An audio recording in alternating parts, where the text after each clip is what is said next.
Hoje nós vamos falar sobre a unificação da Alemanha. Unificação é a formação de um Estado nacional, formação de um país, é uma união administrativa, política e econômica. Perceba o seguinte: esse processo de unificação na Europa teve seu início lá atrás, no finalzinho do século XIV, com Portugal e, na sequência, Espanha. Agora estou num outro contexto. Eu estou falando de um contexto do século XIX. 19 é o século da segunda revolução industrial e da corrida imperialista, ou seja, a Europa estava industrializada, com exceção da Alemanha, que ainda está resolvendo seus problemas políticos, e da Itália, que acabou de fazer a sua unificação. A grande maioria já está na corrida imperialista, buscando MMs, matéria-prima, mão de obra e mercado consumidor, lá nos países da África e da Ásia. E é neste momento que nós teremos, então, a Alemanha buscando o seu espaço. Ela vai oficializar essa unificação somente em 1871. Vamos ver como se dá esse processo. Antes da unificação, eram 39 estados que faziam parte aí da Confederação Germânica, que foi um rearranjo feito no Congresso de Viena, logo depois das guerras napoleônicas. Essa confederação germânica tinha aí o comando político da Áustria e o braço direito era a Prússia. A Prússia tinha uma política, neste momento, monárquica parlamentar e o governo estava entregue nas mãos do rei chamado Guilherme I.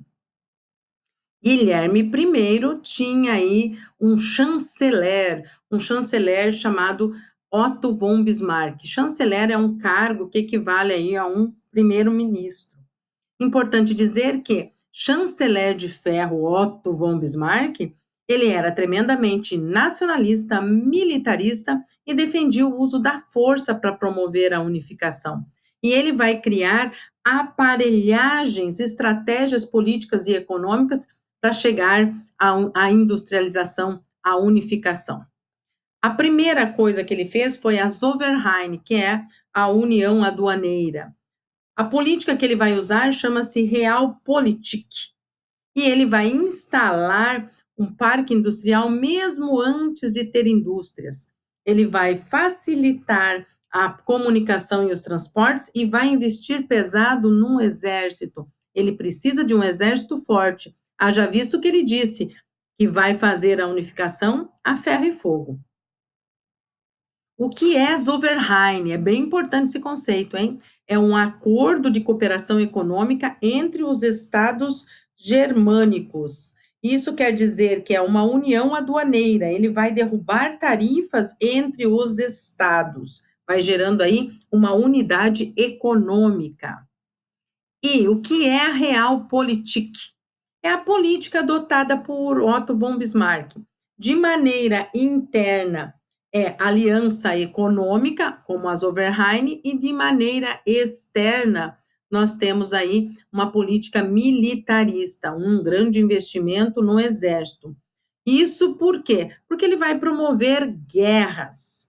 A primeira guerra é contra a Dinamarca. É muito rápida, ele vence e já pega território. Agora nós vamos falar sobre a guerra contra a Áustria, chamada aí de Guerra Austro-Prussiana. Esta guerra chamada Austro-Prussiana, Otto von Bismarck vai conseguir a sua independência política, porque ele vai se desmembrar aí desse comando que a Áustria tem sobre a Prússia. Essa guerra vai ser bastante violenta e muito rápida. Otto von Bismarck vai passar um trator em cima da Áustria e vai conseguir, então, se livrar desses tentáculos austríacos. E vão assinar um tratado chamado Tratado de Praga. A partir desse tratado, a Áustria passa a ser parceira econômica e também com alianças militares. Importante dizer que essa demonstração de força de Otto von Bismarck na Europa vai desagradar a potência continental aí, que era a França. A França não gostou disso e vai conversar com a Alemanha, e a Alemanha não vai, na verdade, não vai ter conversa. Otto von Bismarck declara guerra à França. e a gente parte, então, para uma guerra bem interessante chamada Franco-Prussiana. Esta guerra franco-prussiana, ela é um pouquinho diferente, porque vai ter batalhas em Paris. Nesta guerra, a gente vai ter a Comuna de Paris, que é um movimento operário. Esse movimento operário parisiense vai fazer barricadas tentando segurar Otto von Bismarck. Otto von Bismarck vai passar por cima, vai vencer essa guerra. E aqui é bem importante dizer que, quando ele vence, ele vai fazer um tratado, e esse tratado é chamado de Tratado de Frankfurt. Curiosamente, ele vai pedir para assinar esse contrato dentro do Palácio de Versalhes, que é um símbolo bem importante para os franceses.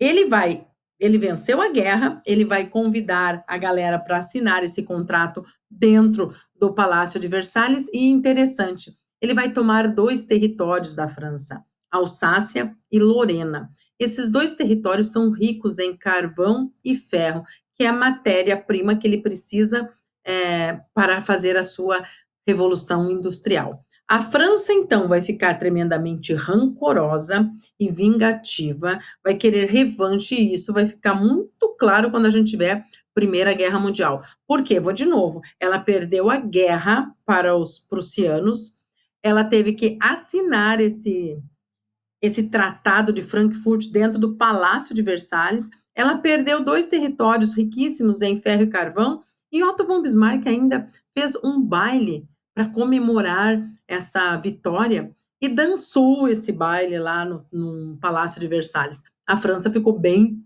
infeliz, e a gente vai ver essa infelicidade dela quando a gente entrar em Primeira Guerra Mundial. Damos a sequência aqui.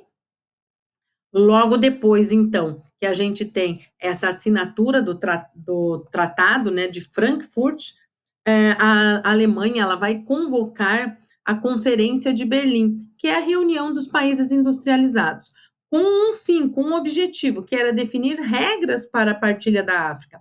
Agora perceba, a corrida imperialista já tinha acontecido, e os países não vão querer vir conversar com Otto von Bismarck ou com a Alemanha. Importante dizer que ela vai ameaçar: se vocês não vierem conversar comigo, eu vou imperializar sim, mas na Europa.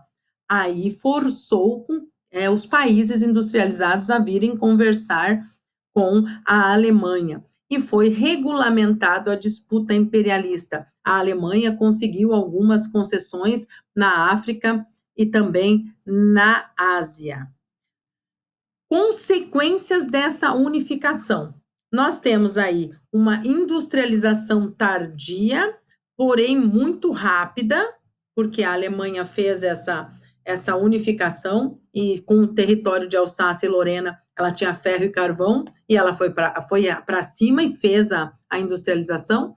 Nós temos, na sequência, aí, o imperialismo, porque ela vai imperializar na África e na Ásia. Nós temos uma monarquia parlamentar que ficou com o Guilherme I. Importante dizer aqui, pessoal, que nesta sequência toda, nós temos o nacionalismo muito forte e ainda tem o revanchismo francês. Por que é que eu tenho o revanchismo francês? Por causa que a França perdeu a guerra, perdeu Alsácia e Lorena, o Tratado de Frankfurt foi assinado no Palácio de Versalhes e ainda teve um baile para humilhar os franceses. Isso tudo está afunilando para a Primeira Guerra Mundial, que a gente vai ver na sequência. E é isso, pessoal. Se tiver dúvida, me acha aí nas redes sociais. Falou, valeu? Até mais!